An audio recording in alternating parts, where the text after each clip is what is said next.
Tema renungan singkat kita hari ini adalah sumber kasih karunia. Dengan perikopnya menyadari hidup sebagai anugerah, membuka berbagai macam ungkapan syukur melalui perkataan dan perbuatan.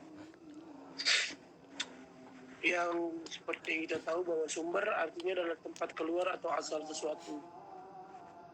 Kadang-kadang Alkitab menyebut Allah sebagai sumber sesuatu, seperti sumber hayat, sumber kehidupan, sumber hikmat, sumber segala penghiburan, dan hari ini sumber segala kasih karunia. Jadi kalau sumber segala sesuatu, khususnya sumber anugerah, maka segala sesuatu yang kita miliki adalah pemberiannya. Itu secara garis bawahnya yang kita sadari bahwa Allah itu sumber segala sesuatu, termasuk dirimu, diriku, dan yang lain adalah sumber dari Allah atau berasal dari Allah lah. Secara khusus ia memanggil kita dalam Kristus kepada kemuliaan yang kekal. Inilah secara khusus tujuan Allah memanggil kita untuk bersekutu dengannya dalam kemuliaannya. Sangat sulit dipahami dan dibayangkan. Pesan kita hanya satu, bersyukur, berterima kasih. Seluruh hidup kita sampai kepada kekekalan adalah kasih karunia Allah, sehingga hidup kita bersyukur selamanya. Jadi Tuhan sudah memberikan segala sesuatu kepada kita, termasuk berkat napas kehidupan, damai sejahtera. Kita bisa lewati hari-hari kita dengan baik, kita bisa bernapas dengan baik, masih bisa menikmati kasih karunia dengan baik. Itu adalah salah satu sumber, salah satu pemberian dari Tuhan. Nah, karena kita, apa yang harus kita balas kepada sumber yang telah memberikan kita napas kehidupan? Itu. Jadi tugas kita tuh sebenarnya di bumi ini cuma membalas gitu loh apa yang udah Tuhan kasih kepada kita. Kayak contoh, kita bersyukur, kita berterima kasih, kita mengucap syukur, kita akrab dengan Tuhan melalui doa. Itu adalah salah satu bentuk terima kasih, salah satu bentuk syukur. Itulah yang bisa kita balas gitu. Derita, aniaya, dan maut tidak lagi membuat kita jadi payah ataupun khawatir, karena Allah sumber segala anugerah itu akan melengkapi, melakukan, menguatkan, dan mengkokohkan kita pada waktunya. Ia akan memelihara kita. Itulah maksudnya. Kalau kita udah berharap sama sumber kita, kayak contohnya nih, semua kan lahir dari orang tua. Berarti sumber kalian ini orang tua dong. Gak mungkin orang tua kalian udah kalian terus kalian ditelantarkan. Pasti kalian dirawat. Kayak kalau kecil-kecil dimandikan, diberi makan, diberi kasih sayang. Seperti itulah Tuhan kita juga.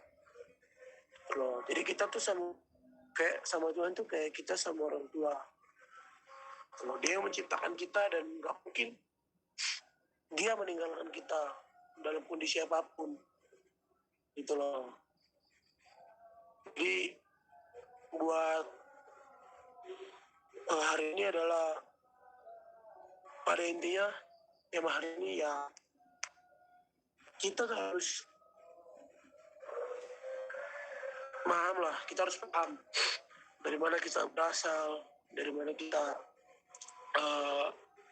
dilahirkan, dari mana kita berasal gitu loh. Sumber mana nih yang telah menciptakan kita, dan kita juga harus kembali mengucap syukur kepada sumber yang telah menciptakan kita, memberikan napas sejahtera, memberikan hidup yang damai, memberikan kita masih bisa menjalani hari-hari dengan baik, dijauhkan dari segala masalah. Itu jadi tugas kita sekarang itu adalah mengucap syukur, berterima kasih, dan melakukan apa yang pantas kita lakukan gitu loh.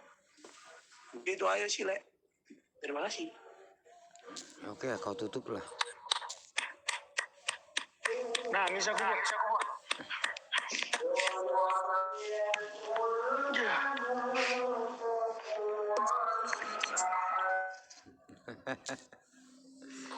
Udah bisa itu, Bel. Udah ya. Kenapa? Udah bisa. Inilah ketiga kali aku lihat Abel dengan nggak ada perubahan, sama seperti itulah Abel kalau bawa renungan. Yang belum dengar mungkin atau belum pernah lihat, yaitu gaya Abel sampai sini ya. Nah ya seperti Lamok bilang, nangis. Karena kita nggak bisa lihat orang dari rupa, karakter, cara bicara. Ya, kita harus lihat hati terdalam seorang Abel. Kita semua juga bisa kayak dia. Sebetulnya gini loh, terkadang rupa itu nggak jaminan bagi seseorang itu jahat. Gak selamanya orang yang punya tato dia jahat, gak selamanya orang yang berbadan besar sangar dia jahat, enggak loh deh. Kadang Tuhan bisa membolak-balikan hati. Iya. Contoh gini, kita tahu dia punya tampang orang baik, tapi siapa sangka dia punya hati busuk.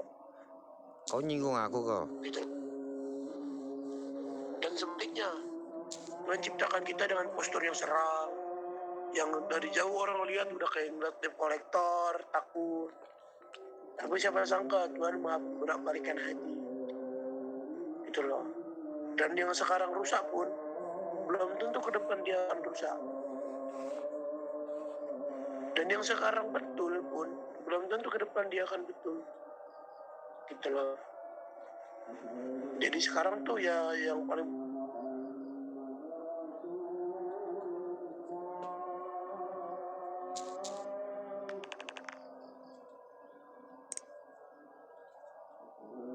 sulit.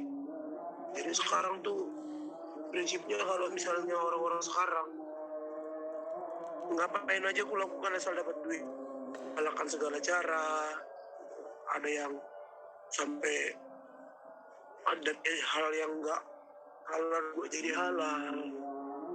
Ya pintar-pintar kita lah sekarang gimana cara kita memandang, gimana cara kita berpikir, gimana cara kita berbicara.